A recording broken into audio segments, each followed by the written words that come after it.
berbuah. Itu digenapi di dalam perjanjian baru. Di mana digenapinya? Kita boleh buka di dalam Wahyu 22 ayat 16. Wahyu 22 ayat yang ke-16. Aku Yesus telah mengutus malaikat untuk memberi kesaksian tentang semuanya ini kepadamu. Jemaat aku adalah tunas, yaitu keturunan Daud bintang timur yang gilang gemilang. Jadi segala sesuatu di dalam perjanjian lama itu nubuatannya merujuk kepada pribadi Yesus. Tapi saya sangat berterima kasih dengan Pak Ustadz Yusuf Pei dengan kejujurannya tidak perlu mencari nubuatan Nabi Muhammad di dalam Alkitab kami. Karena apa? Saya mau tegaskan di dalam Alkitab kami tidak pernah menubuatkan Nabi Muhammad. Semua nubuatan itu merujuk kepada satu pribadi, yaitu Yesus Kristus. Misalnya di dalam Yesaya 53 ayat yang keempat, ayat yang ketujuh. Tuhan Yesus itu harus mati menderita di kayu salib. Nubuatan itu merujuk kepada Tuhan Yesus. Nah, kalau kita berbicara tentang nubuatan, teman-teman, segala sesuatu yang ada di perjanjian lama, bahkan pra-eksistensi Tuhan Yesus, kelahiran Kristus, pelayanan Kristus, kematian dan kebangkitan Kristus itu sudah dinubuatkan semuanya di dalam perjanjian lama. Dan itu digenapi segala sesuatunya di dalam perjanjian baru. Mungkin nanti kita akan bahas data-datanya ya teman-teman ya. Itu. Jadi itu yang mau saya sampaikan tentang tema ini teman-teman. Karena saya harus tegaskan itu tidak ada di dalam perjanjian lama itu menubuatkan Nabi Muhammad. Mohon maaf, bukan saya menghujat, ini sudah diakui sendiri tadi oleh Pak Ustadz Yusuf Pei. Jadi tidak perlu ya, tidak perlu mencari nubuatan itu di dalam perjanjian lama. Nah, mungkin kita akan lebih bahas tentang ajaran terdahulu. Siapa yang mengikuti ajaran terdahulu? Itu Kristen atau Islamkah? Kita buktikan nanti menggunakan data dan dalil. Tapi untuk kejujurannya sangat luar biasa teman-temannya. Ketika saya berdiskusi, baru kali ini ada orang yang mengakui kalau tidak perlu mencari nubuatan Nabi Muhammad di dalam perjanjian lama. Berarti Nandar itu salah besar ketika dia membawakan Kidung Agung 5 ayat 16 itu yang merujuk kepada Nabi Muhammad, karena di situ menggunakan kata Muhammad. Ya, walaupun itu sebenarnya sudah kita bantah menggunakan data dan dalil. Oke teman-teman Kristen, ini permintaan dari teman-teman Kristen semua untuk saya berdiskusi dengan Pak Ustadz Yusuf Pei. Malam ini kita diskusi kurang lebih 50 menit ke depan teman-temannya. Kita nggak usah lama-lama teman-teman, 50 menit ke depan aja untuk berdiskusi. Dapat nggak dapat poinnya kita selesai di jam 11 malam. Teman-teman Kristen kencengin tap-tap layarnya, di share ulang teman-teman, biar semakin banyak orang-orang terberkati, semakin banyak orang percaya Yesus Kristus itu adalah Tuhan dan Juru Selamat, dan semakin banyak orang tahu kebenarannya. Kalau nubuatan di dalam Alkitab tidak pernah merujuk kepada nabi-nabi lain, itu merujuk kepada pribadi Yesus Kristus ya teman-teman ya. Nah, kalau ada yang mau menyamakan antara Isa dan Tuhan Yesus, saya mau sampaikan dulu teman-teman. Isa dan Tuhan Yesus itu dua pribadi yang berbeda. Karena apa? Kami orang Kristen tidak pernah mengenal Isa yang di dalam An-Nisa 157 ia tidak disalibkan melainkan diselupakan. Yang kami yakini Isa Tuhan Yesus itu disalibkan ya. Tidak pernah Tuhan Yesus itu diserupakan. Terima kasih banyak untuk Pak Ustadz Yusuf Pei atas waktunya. Teman-teman Kristen, yuk kencengin tap-tap layarnya teman-teman, biar roomnya aman, biar roomnya tidak gampang rukat karena belum ada pertanyaan ya teman-teman ya. Biarkan kita serahkan ke Pak Ustadz Yusuf Pei. Bagus. Artinya kan membuka ruang nih Bang Oki untuk membahas yang lain juga gitu ya. Oke teman-teman semuanya, ya Bang Oki berterima kasih ya. Tidak perlu dicari di kitab yang di tempat Bang Oki tentang nubuatan Nabi Muhammad. Jawaban saya betul ya, betul. Ngapain kita mencari ya di kitab yang telah diubah-ubah? Pasti disembunyikan kebenarannya. Kalaupun ada tersisa satu atau dua, kan itu pasti akan dipelintir juga oleh mereka gitu. Kan kayak gitu ya. Ya namanya kitab karangan, ngapain kita nebeng ke situ ya. Jadi yang kita yakini itu nubuatan Nabi Muhammad itu ada di dalam Taurat ya, Nabi Musa yang murni, dan ajaran dari Nabi Isa yang murni, bukan kitab-kitab yang telah diubah di zaman sekarang. Nggak nyambung ya. Nggak nyambung. Tapi kalaupun ada teman-teman apologet seperti Bang Nandar membuktikan membawa Kidung Agung ya, ayat 5, ya boleh didiskusikan kan kayak gitu. Tapi kalau bagi saya pribadi, saya nggak perlu mencari membenarkan nabi saya di kitab karangan, nggak perlu gitu. Nggak perlu. Dari kitab kesaksian nggak perlu juga. Jadi ya sepakat dengan Bang Oki lah kalau seperti itu ya. Kalau untuk masalah Nabi Muhammad Shallallahu Alaihi Wasallam, cukup Allah Subhanahu Wa Taala yang menyatakan, kan beres. Kenapa saya sebut kitab karangan? Ya karena memang itu dari hasil penyelidikan, terus juga hasil dari suatu peristiwa diambil dari kesaksian. Ngapain kita nyari sampai ke situ? Coba. Terlalu bau-bau juga gitu, nggak akan ketemu ya. Jadi ya menurut saya kalaunya untuk masalah tentang masalah itu sangat membosankan kalaunya dibahas. Ya saya tahu ya masalah Kidung 5 tentang masalah kata Mahmad kan kayak gitu. Terus di Ulangan 18 saya juga tahu. Terus di Yesus mengatakan nubuatannya di dalam Yohanes. Nah, ini yang sebenarnya saya mau pertanyakan kepada Bang Oki.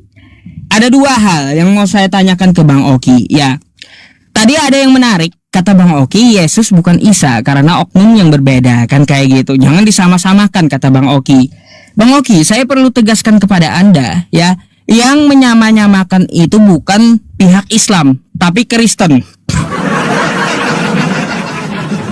Yang mau menyamakan Nabi Isa dengan Yesus itu bukan Islam, tapi Kristen. Jadi perlu Anda catat. Mana buktinya? Ini saya tampilkan dulu sama Anda, ya. Nih. Coba kita lihat. Matius 1 pasal 1, ya.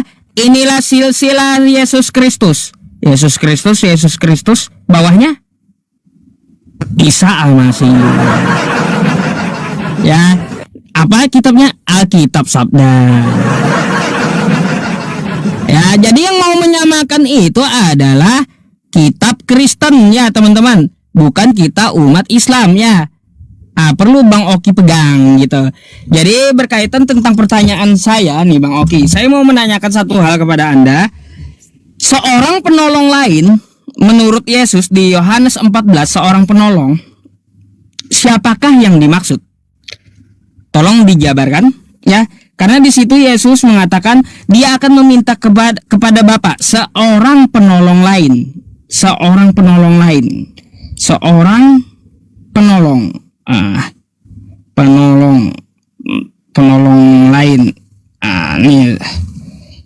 Nih Bang Oki ya. Ini saya buka dulu ya dalilnya ya teman-teman. Nih, aku akan minta kepada Bapa dan ia akan memberi kepadamu seorang penolong. Ingat nih ya, digarisi, seorang penolong, orang ya, bukan roh gentayangan, bukan ya. Bukan roh gentayangan, roh jahat atau roh kudus, bukan ya, tapi orang.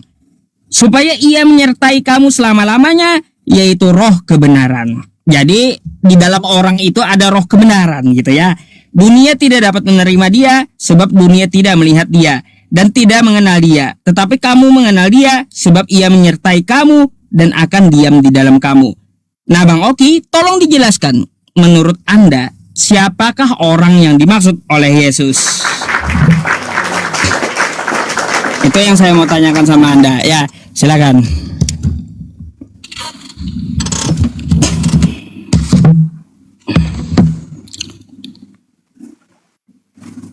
Oke teman-teman,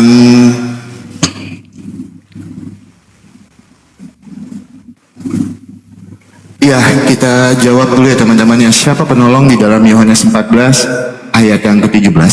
Kita bacakan dari ayat 16. Aku akan meminta kepada Bapa dan ia akan memberikan kepadamu seorang penolong yang lain supaya ia menyertai kamu selama-lamanya. Ia itu roh kebenaran. Dunia tidak dapat menerima dia, tidak melihat dia dan tidak mengenal dia, tetapi kamu mengenal dia sebab ia menyertai kamu dan dia akan diam dalam kamu. Siapa? Roh kebenaran di dalam Yohanes 14 ayat yang ke-17. Di situ merujuk kepada Roh Kudus. Yohanes 4 ayat yang ke-24. Saya bacakan di dalam Yohanes 4 ayat yang ke-24 ya. Sebentar ya teman-teman ya. Saya tunjukkan datanya. Allah itu roh dan barang siapa menyembah dia harus menyembahnya dalam roh dan kebenaran.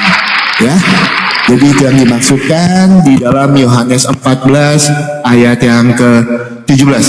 Itu yang pertama. Yang kedua, kenapa saya berani berstatement kalau kami tidak mengenal Isa yang ada di dalam An-Nisa 157, ia tidak disalibkan melainkan diserupakan, yang lahirnya di bawah pohon kurma, yang mujizatnya adalah membuat burung dari tanah liat. Teman-teman, karena apa?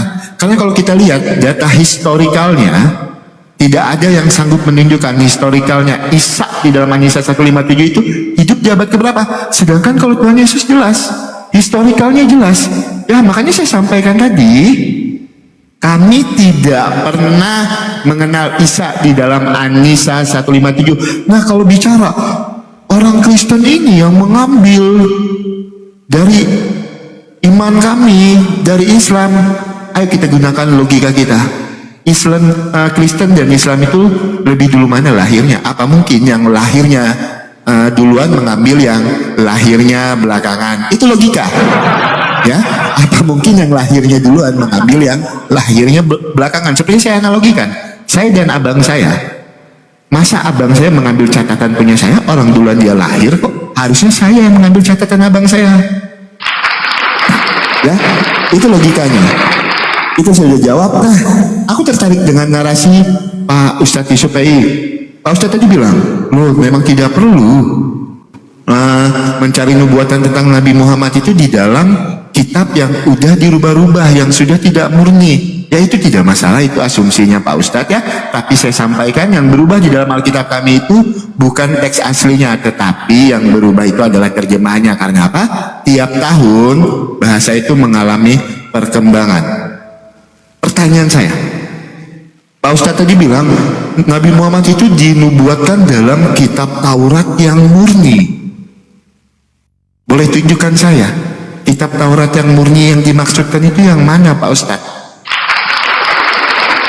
Ya, jadi pertanyaan saya ketika Pak Ustadz tadi berani bilang, loh Nabi Muhammad itu kan tidak mungkin dinubuatkan di dalam kitab yang sudah dirubah-rubah. Seandainya ada pun pasti dipelintir lagi ayatnya. Nah, saya mau tanya dengan Pak Ustadz SPI. Sebentar ya teman-teman ya. Kita tunggu Pak Ustadz dulu ya. Sebentar ya guys.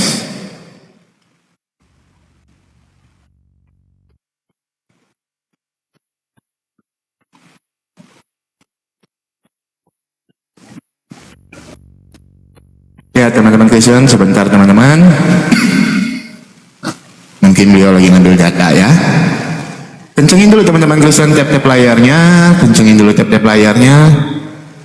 Teman-teman Kristen, sebentar. Ya jadi pertanyaan saya cuma itu aja dulu Pak Ustadz.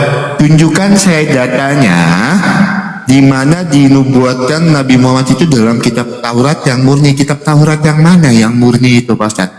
Ya, karena kan di dalam iman Pak Ustadz juga wajib mengimani kitab-kitab terdahulu toh. Nah saya minta Pak Ustadz tunjukkan kitab murninya yang mana, Taurat murninya yang mana. Saya tidak menambah pertanyaan saya dulu, saya cuma satu pertanyaan dulu ya teman-teman ya. Ya, buat teman-teman Kristen dikencangin dulu teman-teman tap-tap layarnya, di-share ulang ya teman-teman ya. Nah saya mau pertegas lagi ya teman-teman ya. Jadi Isa Al-Masih dan Tuhan Yesus itu dua sosok yang berbeda, ceritanya aja udah berbeda teman-teman ya.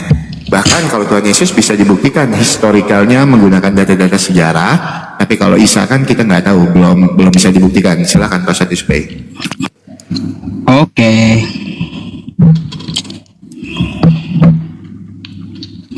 Bentar ya Bang Oki ya. Siap.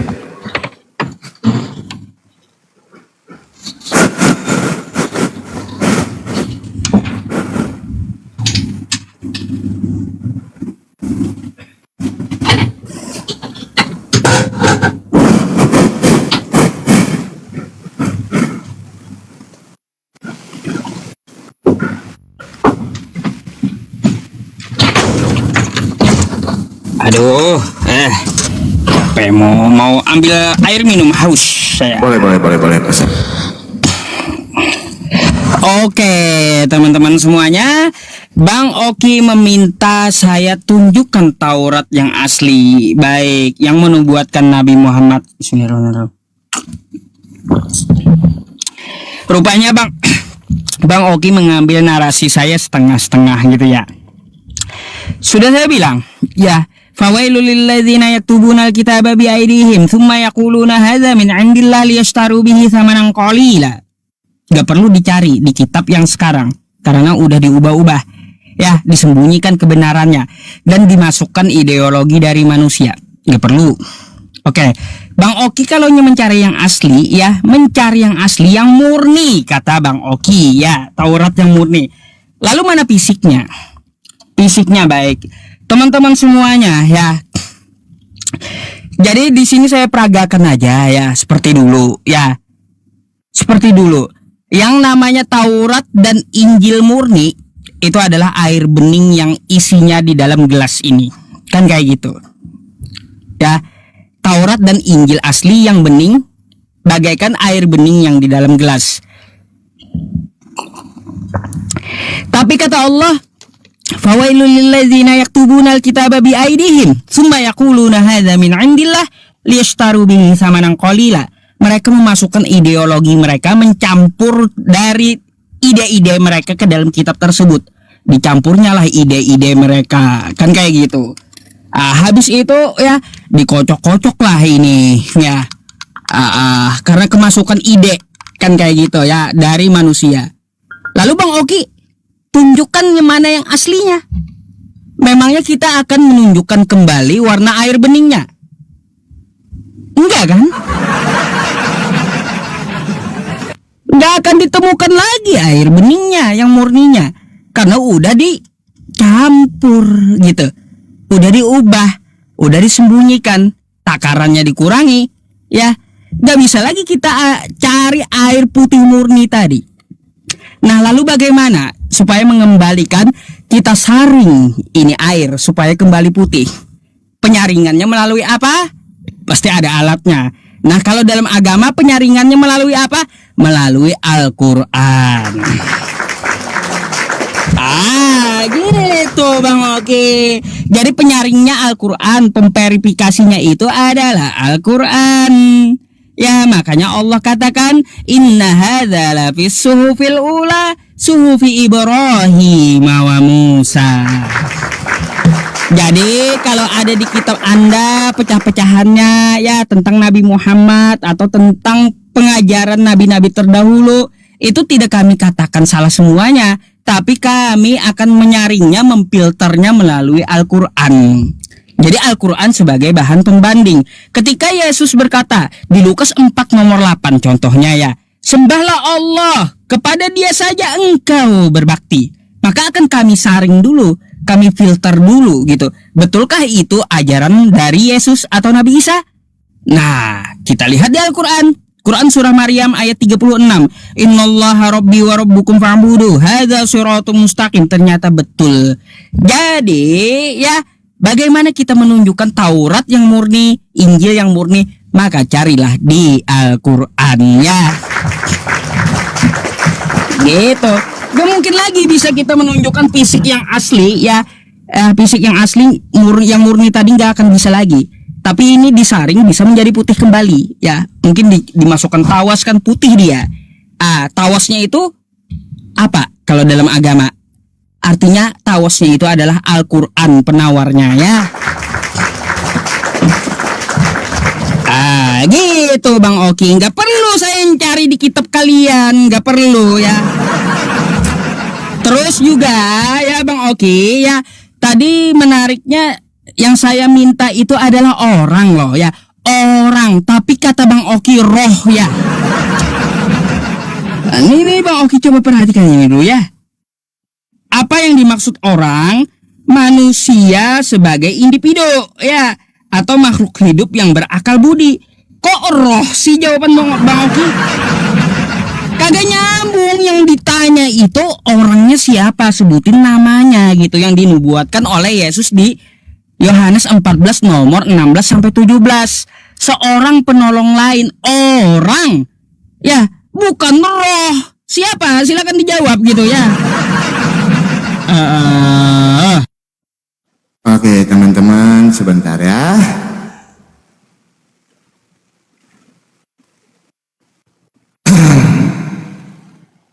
Oke, ya, makanya saya sampaikan kepada Pak Ustadz Yusuf PI kalau baca Alkitab jangan setengah-setengah, ya kan?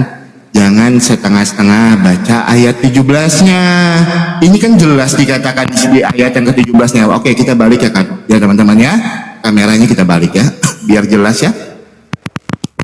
Yohanes 14 ayat yang ke-16, aku akan meminta kepada Bapa dan ia akan memberikan kepadamu seorang penolong yang lain supaya ia menyertai kamu selama-lamanya. Yaitu siapa seorang penolong ini? Yaitu Roh kebenaran. Nah, di mana datanya Pak Ustadz? Kita buka di dalam Yohanes 4 ayat yang ke-24. Sesimpel ini kok Pak Ustadz? Allah itu roh, barang siapa menyembah dia harus menyembahnya dalam roh dan kebenaran. Makanya Pak Ustadz, ketika Tuhan Yesus naik ke sorga, Tuhan Yesus mengutus parakletosnya. Tuhan Yesus mengutus roh kebenaran yang menemani kita sampai pada akhir zaman. Makanya dibaca ayat yang ke-17-nya. Di situ menjawab. Oke. Pak Ustadz tadi menjawab pertanyaan saya menggunakan analogi. Sekarang kubantah analogi Pak Ustadz menggunakan analogi yang sama. Oke teman-teman, ya. Sekarang saya isi air. Nih ya, air bening nih teman-teman. Ini air bening ya. Ini, saya minum. Saya minum ya. Saya tahu ini air putih. Masih asli. Belum tercampur apapun. Karena apa? Saya pernah merasakannya. Saya tahu bentuknya. Saya tahu bentuknya. Saya pernah merasakannya. Ini air bening saya minum nih. Ini air putih. Saya tahu, saya pernah merasakannya.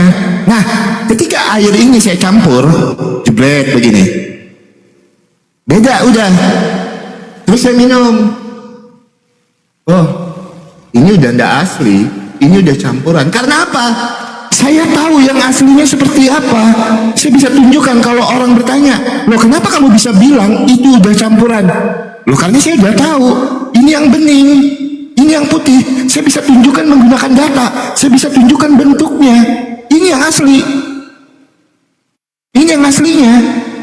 Ketika orang bertanya, ini saya tunjukkan. Karena apa? Saya sudah tahu. Atau ini, saya bawa analoginya. Oke. Sekarang saya punya 2 jam yang sama-sama merek Olive. Yang satu ini asli, yang satu ini KW. Saya berani katakan yang sebelah ini KW. Karena apa? Saya tahu yang aslinya. Saya pernah lihat yang aslinya. Saya tahu, saya punya yang aslinya. Maka saya berani klaim, loh yang ini KW kok. Saya sudah tahu kok yang aslinya seperti apa. Dan saya bisa bertanggungjawabkan itu. Lah sama seperti analogi Pak Ustadz tadi yang menggunakan air. Saya berani katakan yang sudah tercampur ini tidak asli Pak Ustadz. Kenapa? Karena saya sudah tahu yang aslinya ini seperti ini. Sebelum tercampur, saya pernah merasakannya, saya pernah minum, dan saya pernah melihat. Sesimpel itu analoginya. Nah, ketika Pak Ustadz bilang Taurat sekarang udah tercampur, Taurat sekarang sudah dirubah-rubah. Bahkan narasi Pak Ustadz sendiri tadi yang ngomong, loh ada nubuatan tentang Nabi Muhammad tetapi di dalam kitab Taurat yang murni. Makanya saya minta data fisiknya mana yang murni itu, yang belum dirubah itu mana. Pak Ustadz membawakan analogi itu. Loh Pak Ustadz kan harus tahu karena Pak Ustadz minum tadi. Pak Ustadz sudah tahu air putih yang belum tercampur ini seperti apa. Nah makanya saya tidak akan lari kemana-mana. Tolong Pak Ustadz tunjukkan kepada saya. Ketika Pak Ustadz bilang, loh Taurat yang sekarang itu udah dicampur-campur. Taurat yang sekarang ini udah dirubah-rubah. Itu. Dari mana Pak Ustadz tahunya? Tunjukkan saya yang aslinya seperti apa. Seperti yang saya analogikan. Saya berani mengklaim sesuatu ini palsu karena saya punya yang aslinya. Saya bisa tunjukkan menggunakan data dan dalil. Nah, saya cuma minta nubuatan Nabi Muhammad yang Pak Ustadz bilang tadi banyak.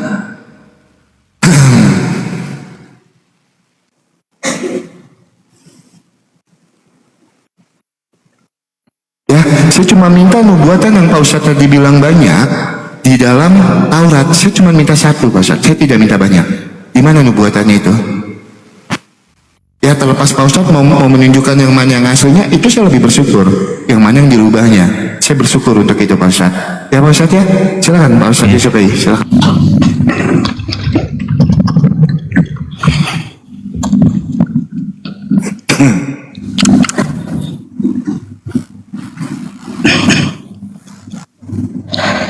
Baik ya teman-teman, ya rupanya Bang Okinya gagal paham dengan analoginya ya. Gagal paham. Ya, bukan berarti air bening, ini air bening ya. Air bening. Bening asli kayak gini ya.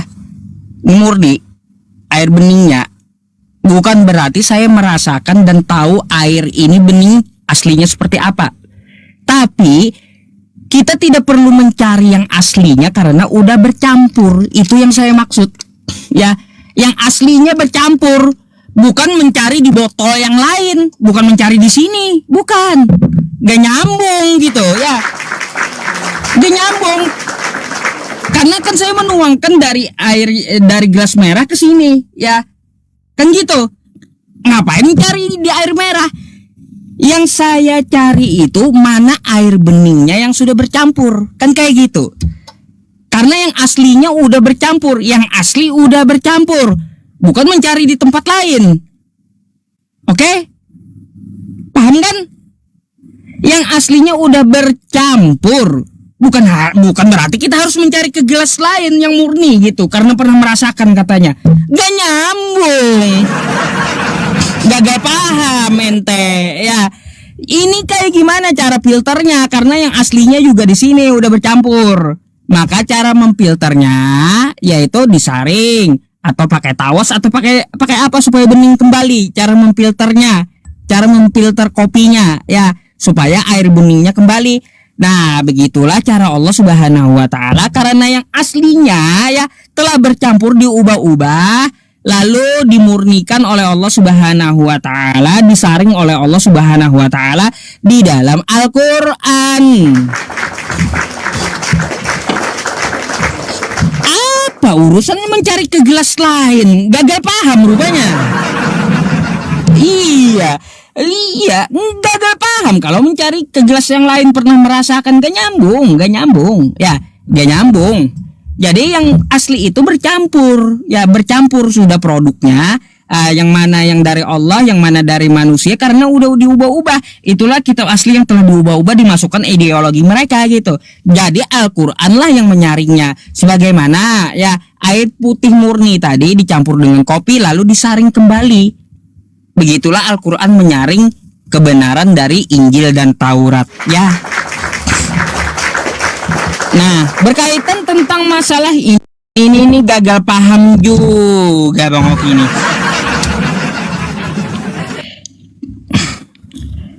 Aku akan minta kepada Bapak dan ia memberikan kepadamu seorang. Ini orang ya. Ya orang Bang Oki orang. Kok roh sih dijawab ya. Penolong yang lain supaya ia menyertai kamu selama-lamanya yaitu roh kebenaran. Nah, berarti orang ini di dalam dirinya mempunyai roh kebenaran ya. Jadi yang dimaksud itu ada seorang manusia yang di dalam dirinya mempunyai roh kebenaran. Bukan berarti yang dimaksud adalah roh. Kagak ada jasad. Yang namanya orang ada jasadnya Bang Oki. Yang namanya orang nih menurut KBBI aja ya. Menurut KBBI dah ya. Nih ya. Menurut KBBI yang namanya orang itu manusia sebagai individu ya. Manusia ada jasadnya.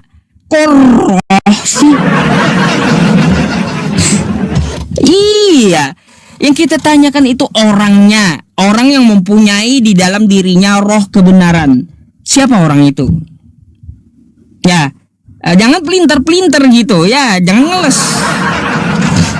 Yang saya maksud itu orang yang mempunyai di dalam dirinya roh kebenaran yang dinubuatkan oleh Yesus itu siapa? Yang akan menyertai kita selama-lamanya.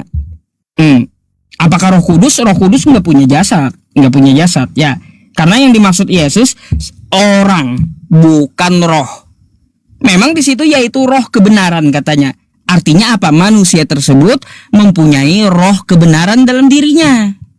Itu yang dimaksud. Siapakah itu? Coba silakan tunjukkan sama saya atau sebutkan sebuah nama. Silakan.